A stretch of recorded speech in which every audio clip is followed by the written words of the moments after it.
Good morning, good day, church day, Lord day. I am Brother Cesar Capistrano. Muli na naman pong mag-share sa inyo ng Word of God. Ang ating pong topic sa araw na ito, mag-ingat kayo sa lahat ng uri ng kasakiman. Ano ba ito sa Biblia? Ating pong aalamin yan. Meron tayong isang talata sa araw na ito. Bago ko po basahin ang talata, tayo po'y manalangin muna. Diyos amang nasa langit, makapangyarihan sa lahat, sambahin ang ngalan mo. Diyos Ama, maraming salamat po sa gabay, biyaya na pinagkakalob niyo sa amin sa bawat isa sa amin. Di po kami magsasawang magpasalamat, Diyos Ama. Sa muli na naman pong pagdilat ng aming mga mata, ay napakalaking biyaya po ito para sa amin. Magagampanan na naman po namin ang aming tungkulin para sa aming sarili, pamilya, trabaho, at kaawaan niyo po kami, Diyos Ama, kung kami po ay nagkukulang po sa inyo, Diyos Ama. Papasukin niyo po sa amin ang iyong presensya upang sa ganun po lubos namin maunawaan, maintindihan ang iyong salita na buhay at makapangyarihan. Sa ngalan ng Panginoon Jesus, Amen. Brother and sister, magandang araw na naman po ng linggo. Ang ating pong topic, mag-ingat kayo sa lahat ng uri ng kasakiman. Ano ito sa Biblia? Akin na pong babasahin ang talata ay nasa Lucas 12, chapter 15 to 21. Ating pakinggan maigi sa kadahilan na may pagkatalinhaga po ang ating babasahin. Verse 15. At sinabi sa kanilang lahat, mag-ingat kayo sa lahat ng uri ng kasakiman, sapagkat ang buhay ng tao ay wala sa laki ng kayamanan. 16. At pagkatapos ay sinaysay ni Jesus ang kalinghagang ito. Ang bukirin ng isang mayaman ay umani ng sagana. 17. Kaya't nasabi niya sa sarili, ano ang gagawin ko? Wala na akong pagladya ng aking ani. 18. Gigibain ko ang aking mga kamalig at magtatayo ako ng lalong mas malaki. Doon ko ilalagay ang aking ani at ari-arian. 19. At sasabihin ko sa aking sarili, ayan, marami na akong ari-arian.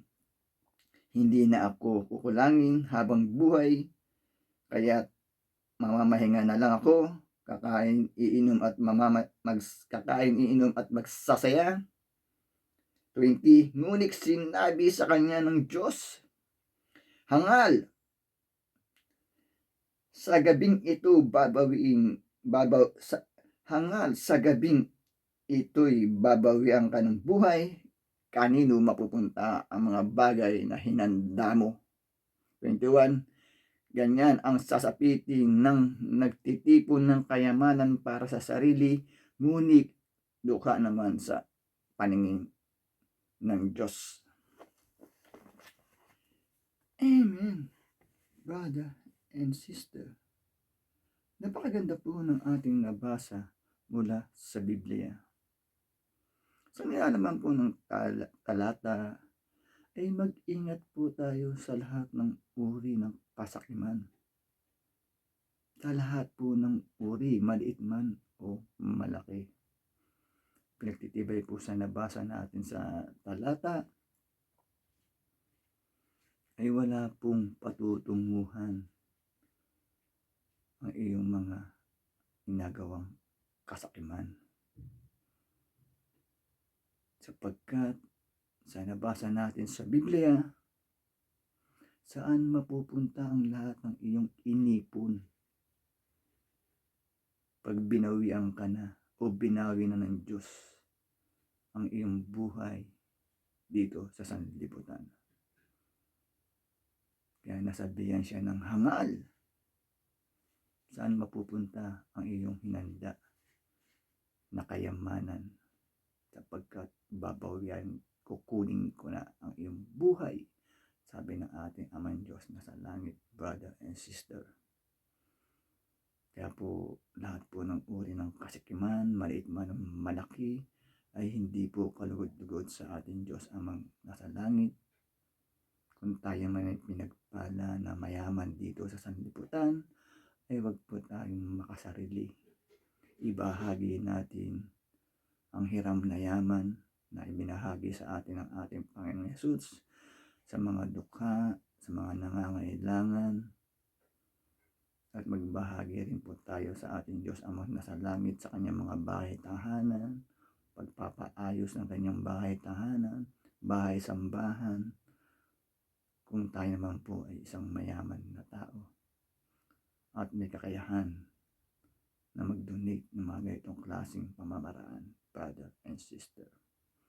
Dahil pinagtitibay po sa nabasa natin sa talata, mag-ingat tayo o kayo sa lahat ng uri ng kasakiman, sapagkat pag binawi na ng ating Diyos Amang nasa langit ng ating buhay, ay hindi po natin madadala sa kaharian ng Diyos lahat ng naimpok natin dito sa lupa, lahat ng naimpok natin dito sa sanlibutan.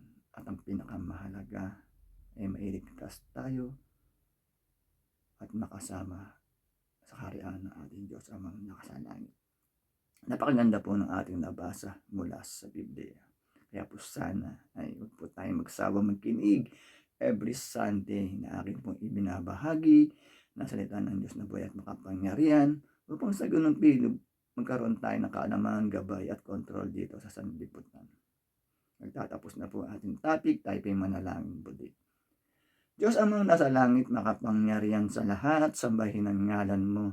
Diyos Ama, maraming salamat po. Nakapagpakinig na naman po kami ng iyong salita na buhay at makapangyarihan na nagbibigay lakas po sa aming katawan at spiritual. Maraming pong salamat, Diyos Amang nasa langit. Sa ngalan ng Panginoon Hesus, Amen. Brother and sister, lagi po tayong mag-iingat at magdadasal. God bless to all.